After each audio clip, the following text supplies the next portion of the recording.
Have you ever wondered why some people make you lose your composure in just a few seconds? A word, a glance, a small gesture, and suddenly you are no longer yourself. You become the version they want. Angry, hurt, small, weak. In reality, it is not just an emotional reaction. It is the shadow within you being awakened. Machiavelli believed toxic people often do not live in consciousness. They are products of unrecognized wounds of the shadow part they deny and project onto the world around them. When they attack you, they are not truly assaulting you. They are wrestling with the shadow in themselves. And if you respond with the same energy, you become the reflection of what you yourself deny. Respecting yourself does not mean hitting back harder. It is the courage to not react on instinct, the ability to hold steady at your center when everything around tries to pull you away from it. A person with true self-respect does not need to win over others to prove their worth. They only need to not betray their own essence, and that is exactly what we will explore today: how to maintain self-respect in the face of those who make you want to lose it.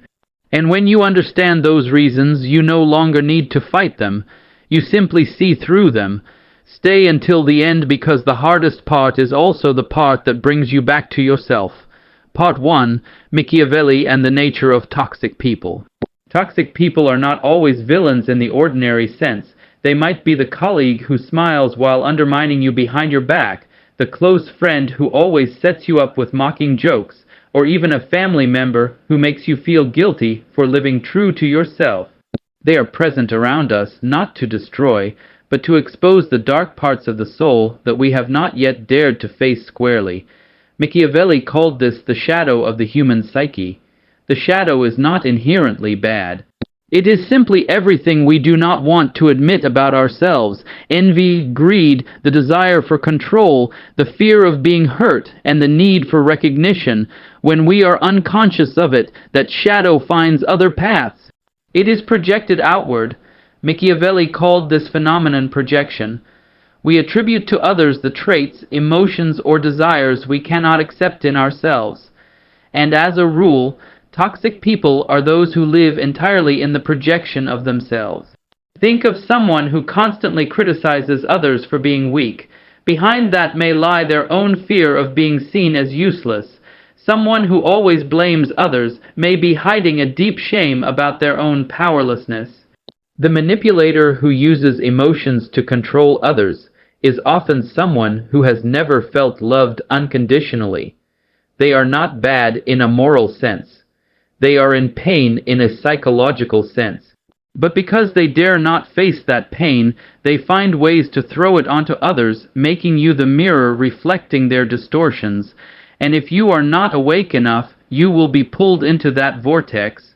You begin to doubt yourself. Maybe they are right. I am really not good enough. You try to prove, to explain, to do everything to be understood. But the more you try, the more you lose yourself. You do not realize that you are living in the story they created to hide their own shadow. Machiavelli once said that every toxic person who enters your life, whether the controlling boss, the envious friend, or the family member who manipulates with guilt, is a mirror reflecting a part of you that you have not yet fully understood. They do not come only to hurt, but to provoke awakening. But that does not mean you must tolerate them. Machiavelli never advocated enduring toxicity. He only pointed out that if you do not recognize the shadow in yourself, you will continue to attract those who carry that shadow to you. A person who has not healed their fear of abandonment will always fall into the hands of those who make them feel insufficient. A person who has not recognized their need for recognition will be hurt by those who ignore their value. Toxic people appear as tests from the unconscious. Imagine the unconscious as the deep ocean within you. Its surface is consciousness, where you act, think, and speak, but below is a primordial world full of emotions, memories, and untouched wounds. When you encounter a toxic person, they touch that deep water layer, stirring up waves you thought had calmed. They are the trigger for you to see what in you is still vulnerable, what you are still denying. Try imagining that you always fall into relationships with controlling men. They are jealous, they command, they make you feel wrong even when you are right. You think you just keep meeting toxic people. But you do not realize that you too carry a shadow within. The fear of losing control, of being hurt, of having to be weak. And unconsciously you choose those who control you because deep down you believe being controlled is safer than facing your true fragility. Machiavelli once likened humans to a coin with two sides, light and shadow. The light is consciousness, what we are proud of, what we display. The shadow is the hidden part containing what we fear being exposed. Toxic people in the deepest sense are those who live only by their own shadow. They do not know they are being driven by the unconscious. They attack you to escape themselves. They need you to hurt so they can feel strong, and sadly, they do not even realize it. If you understand this mechanism, you will begin to change your perspective. Instead of seeing toxic people as enemies, you will see them as symptoms, symptoms of an unhealed soul. Just as a wounded person unconsciously hurts others, a suffering soul unconsciously creates suffering around it. This does not justify their behavior, but it helps you free yourself from the feeling of being attacked. You do not need to carry their wounds, and here we see a profound truth from Michiavelli. Every relationship is an encounter of two unconscious minds. You are not just talking to them, you are interacting with your own unconscious through them. When you are triggered by toxicity, it is a sign that a part of you needs to be seen, acknowledged. Emotions are not the enemy. They are signals, but awakening does not come from trying to change them. It comes from turning inward, recognizing what in you reacted. When you can observe without being swept up, when you can see, this is the wounded part in me speaking, you have begun to step out of the game. The toxic person loses power the moment you no longer react unconsciously, but consciously. Self-respect in this case does not begin with dealing with the toxic person, but with understanding who they are and who you are in facing them. When you understand the nature of the shadow, you will no longer be threatened by it. And when you understand the nature of toxic people, you no longer need to hate them. You only need to not allow them to invade your light. For as Machiavelli once said, one does not become enlightened by imagining figures of light, but by making the darkness conscious. Part 2, 5 Principles for Maintaining Self-Respect in the Face of Toxic People from Machiavelli's Perspective. So what must we do to hold steady when standing before them? Understanding alone is not enough. Recognizing the shadow is the beginning, but living awake amid it is the true journey. Because in reality, even if we know they are reflecting our own pain, emotions still rise and instincts still urge us to respond. It is precisely in that moment that self-respect is tested, not by resistance, but by awareness. Not by winning over others, but by not losing yourself. Below we will go through 5 practical principles that Machiavelli might smile upon witnessing, ways to preserve self-respect without becoming someone else. If what you have read so far makes you feel you understand yourself better, leave a small sign, a like, a subscription, not for the algorithm but as a silent commitment. I am learning to look within myself because only when we are together, keep this flame of awareness alive, does that light spread far. And now let us step into the next part where understanding becomes practice and Machiavelli's theory becomes the strength to hold your value in the moments that seem most likely to make you lose it. Number 1, recognize the shadow and refuse instinctual reactions. There is a truth that Machiavelli saw more clearly than most of us. The most dangerous part of a person does not lie in the toxic one out there, but in the unconscious reaction within us when facing them. When someone insults, offends, or belittles you, the instinctual part in us formed by ancient survival instincts immediately rises. You want to counterattack. You want them to hurt as you are hurting. But it is precisely in that moment that you are being controlled by your own shadow, and if you do not recognize it, You will become the mirror reflecting exactly the person you despise. The first step in practicing shadow recognition is to accept that the shadow exists. Everyone has a part that is aggressive, arrogant, petty, and selfish. The difference is only whether we dare to look at it or not. When you encounter a toxic person, the angry reaction, the hurt, the desire to prove yourself right, that is the voice of the shadow part in you speaking up. Instead of denying or hating it, observe it like a psychologist observing their patient. For example, imagine you are in a meeting and a colleague bluntly criticizes your idea in front of everyone. Heat spreads across your face. Your heart pounds, your mind floods with sharp retorts. In that moment, the shadow part in you is taking control, but instead of acting, try pausing and asking yourself which part of me is reacting. Is it the fear of being dismissed? The feeling of powerlessness from not being recognized or anger from past humiliations? When you can name the true emotion, you have separated yourself from it. Recognition is the first step to freedom. The second practice is to maintain a space between emotion and action. When someone attacks, we react immediately. When we feel offended, we fire back. Yet that gap, just a few seconds, is where you reclaim mastery over yourself. The next time someone sets you ablaze, try slowing down for 3 seconds. Count in your head 1, 2, 3. In those 3 seconds, breathe deeply. Feel the anger in your body like a rising flame. Then imagine you are standing outside merely observing that flame instead of being burned in it. That is the moment of consciousness where you are no longer controlled by the shadow. Next, practice rewriting your reaction in writing instead of letting it control you through action. After a clash with a toxic person, open your journal and write. Today, when she criticized me, I felt right at all.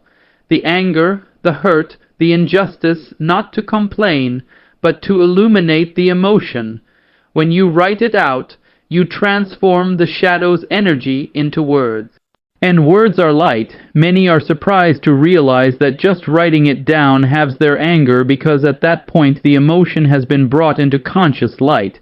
Michiavelli called this the process of shadow integration.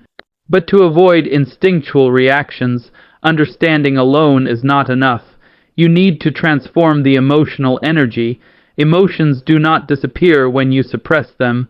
They only change form, often into tension, anxiety, or unexpected outbursts. So allow yourself to release the shadow consciously. It could be through writing, drawing, meditation, or even movement. Some therapists advise patients to practice active imagination, imagining conversing with their shadow part as if it were a separate person. You can close your eyes, visualize the shadow sitting before you, and say, I see you. I know you are angry. I know you want revenge, but I won't let you steer this ship. This dialogue is not fanciful. It is a way to bring the unconscious into light, stripping it of its grip. Another modern practice is full emotional presence. When you feel hurt by a toxic person, instead of rushing to analyze or react, just sit still and fully feel the emotion in your body.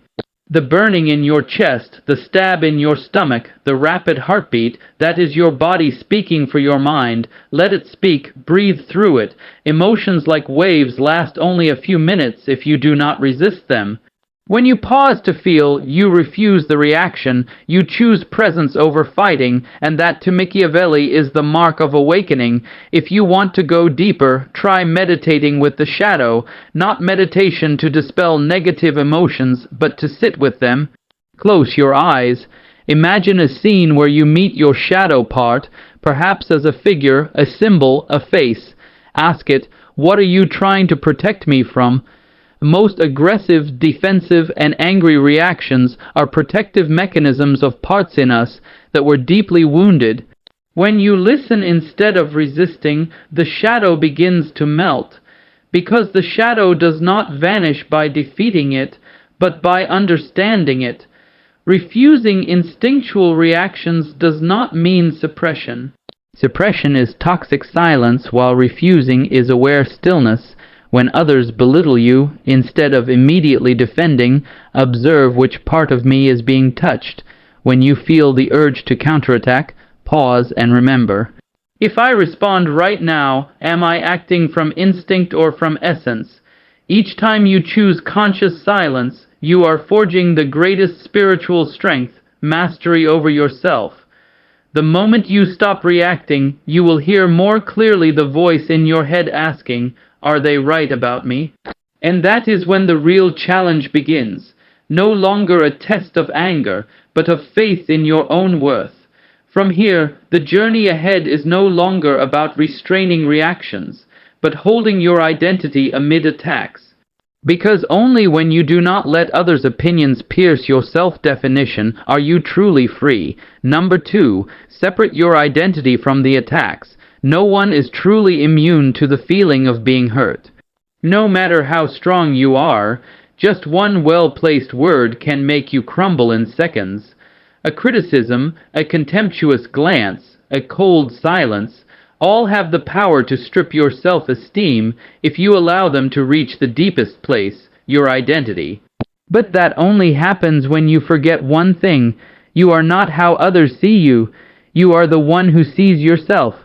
Machiavelli once said, "The self is not only the center, but also the whole circumference which embraces both conscious and unconscious." When someone attacks you, they are not truly harming your essence.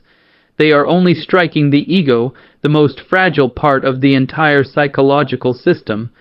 The ego wants recognition, wants to be right, wants to be loved.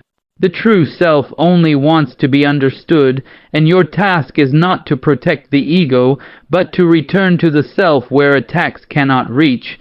So how do you practice that in real life? Start by listening without absorbing. When someone criticizes you, instead of reacting immediately, imagine a transparent glass pane between you and them. Their words echo. You hear clearly, but they only touch that pane and fall away. You still see, acknowledge, but do not let it penetrate.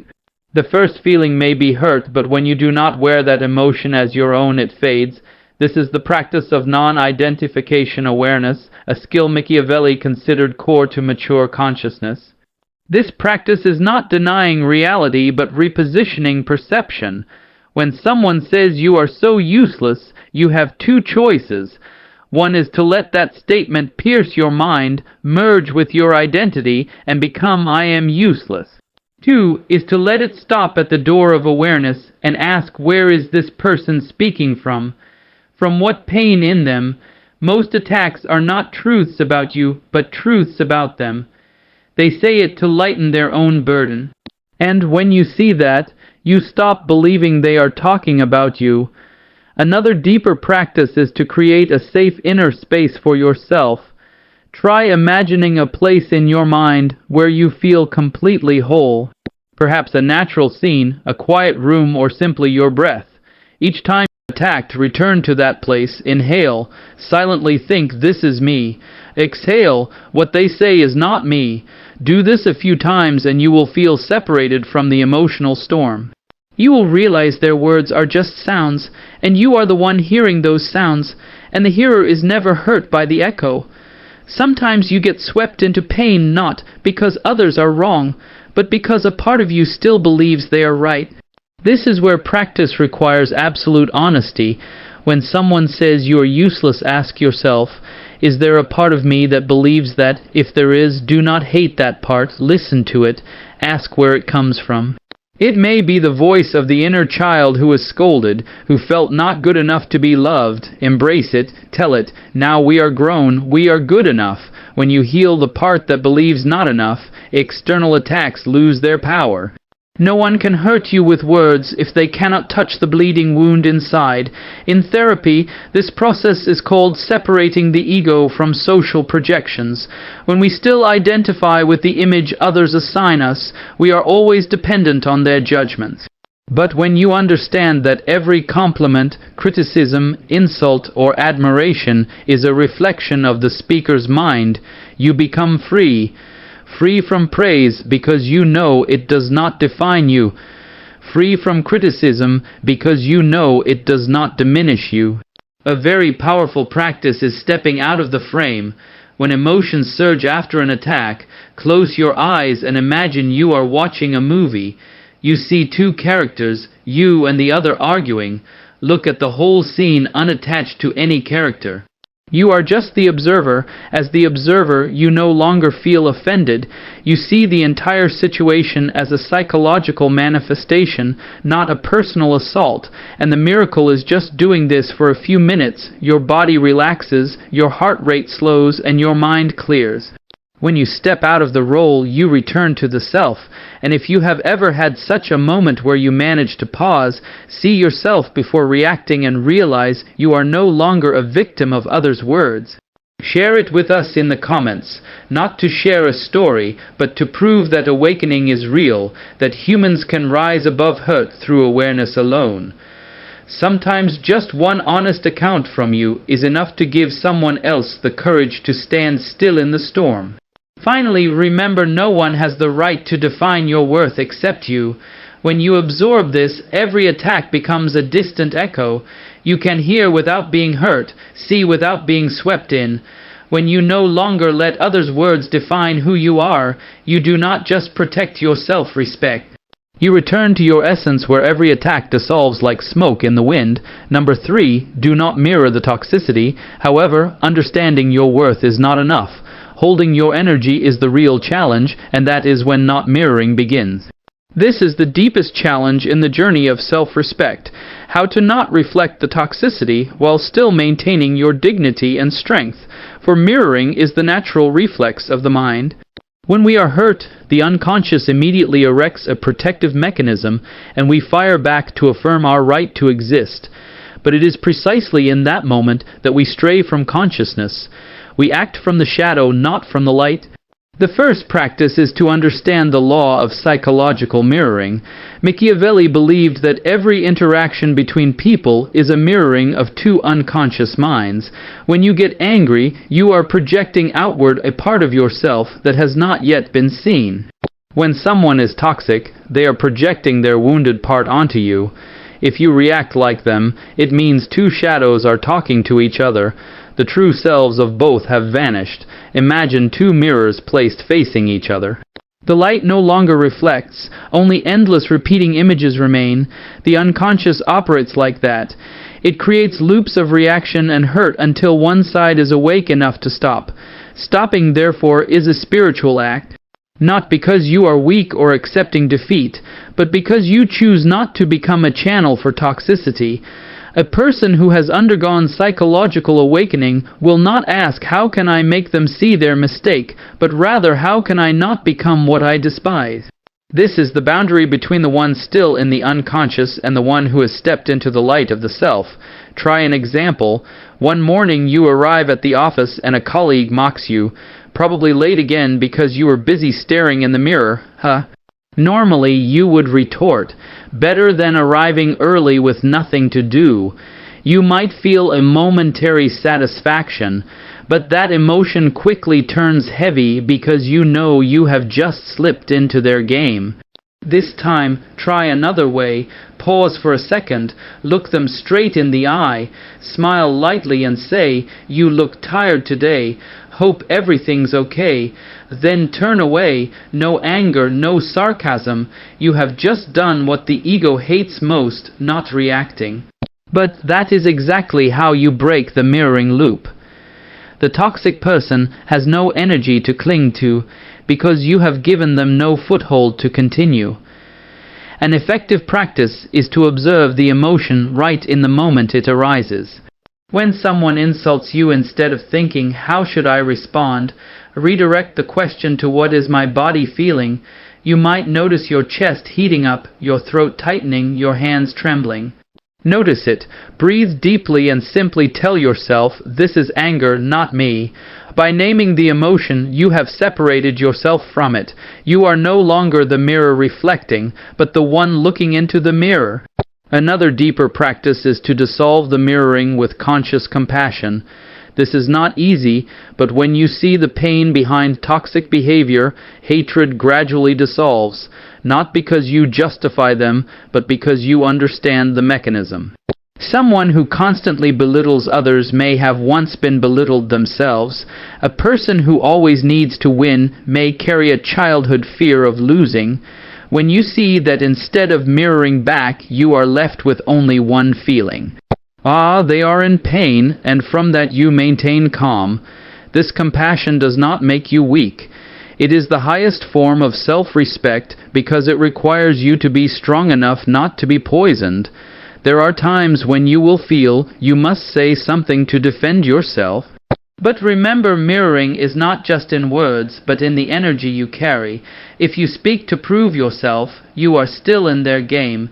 If you speak from clarity, you are breaking it. So try speaking with the energy of the self, calm, clear, without retaliatory emotion. Instead of "do not talk to me like that," try "I will not continue this conversation while the tone remains like this." Short, decisive, without hatred. The wall of mirrors collapses when you do not throw back the brick they hurled. The world is not short of toxic people, but what matters is not how many of them you encounter, but how far they can reach into you. If they only touch the ego, you will react, but if you live from the self, they only hit emptiness. Like an arrow shot into the void, it cannot hurt anyone, it just falls in futility. At this point, you are not just defending yourself. You are acting like one who is individuating. The person who knows who they are knows what they need and no longer requires anyone's permission to protect it. And that is when we move to the next journey, setting boundaries, the behavior of the one who is individuating. Number 4, setting boundaries is the behavior of the one who is individuating. Setting boundaries first and foremost is an act of consciousness, not opposition.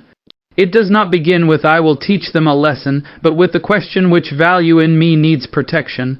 When someone crosses the line, we often focus on their behavior, what they did and what they said. But from Machiavelli's perspective, the act of setting boundaries turns inward, not outward. It helps us become clearly conscious of our inner boundaries. What hurts us? What nourishes us? What makes us feel we are disappearing? Imagine your soul as a house. Everyone who enters brings their own energy, scent, and emotions. If you do not know how to lock the door, they will come and go as they please, leaving a mess and then leave. Setting boundaries is learning to master the door, who is invited, who is not, and under what conditions they can stay, not to isolate, but to keep that house yourself from being disturbed.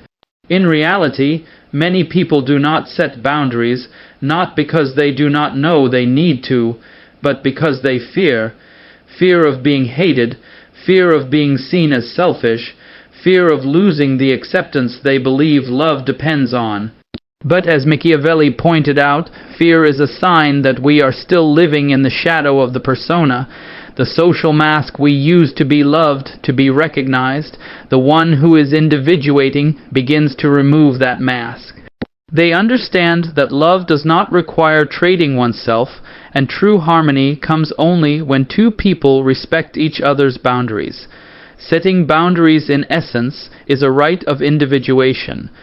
It declares that you no longer live to be accepted by others, but to honor your soul. Each time you say no to what hurts, you are saying yes to your true self.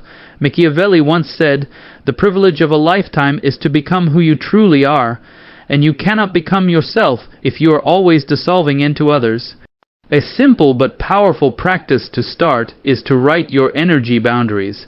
Write 3 complete sentences like an inner oath. I have the right to leave conversations that make me feel small. I do not need to justify resting. I am allowed to disappoint others if it means being honest with myself. Each morning read them as a reminder, because boundaries are not something you erect once and done. They are a state of consciousness maintained every day. Another practice is to set boundaries with energy, not just words. Toxic people are very sensitive to signals of power. Not external power, but inner energy. When you say, "I do not want to talk about that," but inside you are trembling with fear, they will push further. When you say the same sentence, but your heart is steady as a rock, they will stop, because boundaries cannot be set with weakness. They can only be held by one who has harmonized both their light and shadow. And perhaps most importantly, setting boundaries is not an act of separation, but an act of love. When you say no to what is wrong, you are protecting your capacity to love. Because love cannot bloom in resentment, and kindness cannot grow on a foundation of exhaustion. The one who knows how to set boundaries does not love less. They love in awareness. You do not need to shout, explain, or prove.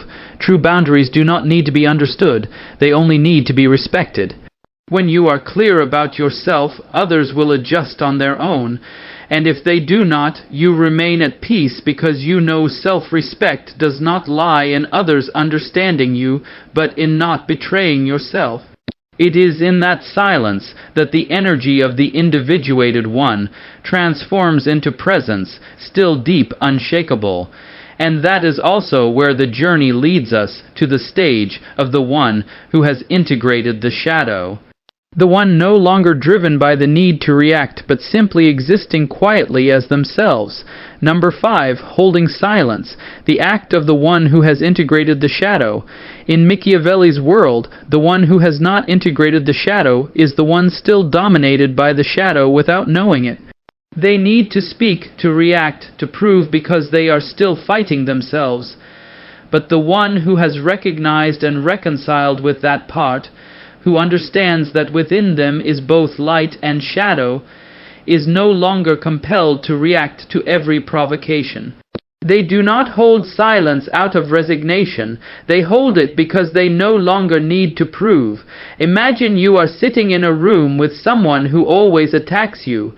Words sharp as knives, tone full of sarcasm. Normally you would feel your blood boil, wanting to retort to get justice. But this time you just listen, no justifying, no defending. You look them straight in the eye, breathe deeply, and choose silence. Not because you have nothing to say, but because you understand that every battle needs two people, and you no longer want to participate. In that moment you do not lose, you rise above. Holding silence is the manifestation of transformed energy. When you are silent amid attacks, you are not suppressing the shadow, you are witnessing it.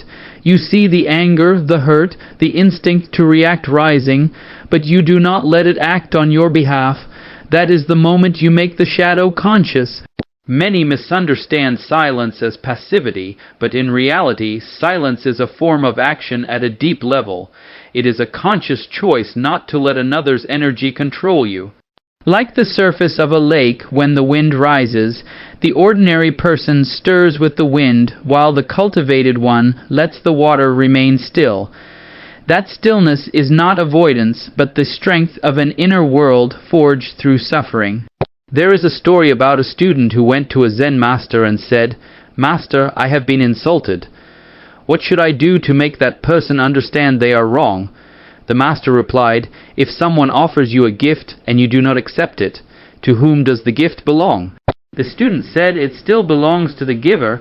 The master smiled, "So it is with insults. When you hold silence, you do not accept that toxic gift.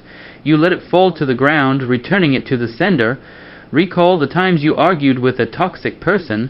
After every argument, whether you won or lost, you were exhausted, because in that battle they had pulled you into their energy. You spoke, they spoke, both mirroring each other's shadows. But if next time you choose silence, not silence to endure, but silence with the clear awareness that I do not need to prove this, you will feel a different kind of power, an invisible productivity, a strangely solid feeling because you have just withdrawn your energy from the game. You are no longer being dragged. You stand at the center. Holding silence is also a way to hear the voice of the soul. Machiavelli once regarded the soul as an entity with its own language. It does not speak through words but through feelings, intuition, and stillness. When you keep talking, keep reacting, you noise up your inner world. But when you are silent, you hear what is deeper, what you truly feel, truly need, truly want to go toward. That stillness not only protects you from toxic people, but also brings you closer to your essence. Sometimes silence makes the toxic person angrier because they can no longer control you. But that very thing confirms you are on the right path. The one who has not integrated the shadow always needs your reaction to feel they exist, while the one who has harmonized with the shadow only needs their own presence as a transparent mirror. They do not resist, nor do they condone. They simply do not participate, and that is the true victory. In Machiavelli's journey, the one who integrates the shadow does not become better but more whole, and in that wholeness they only need to be present. Their silence is not cold. It is deep, thick, and healing. The world is noisy because everyone wants to speak. But the one who truly understands themselves will know when to hold silence, not to leave the conversation but to stay with oneself, and in that silence a miracle happens. The shadow no longer threatens. It becomes the ground for the light to stand firm. When the dust of collision settles, what remains is not what they said, but how you treated yourself amid that whirl. Self-respect does not explode like fireworks. It quietly accumulates in small choices. A slowed breath, a slight shake of the head before provocation, a step away from a dialogue no longer worthy. Then one day you realize toxic people no longer have the right to name you.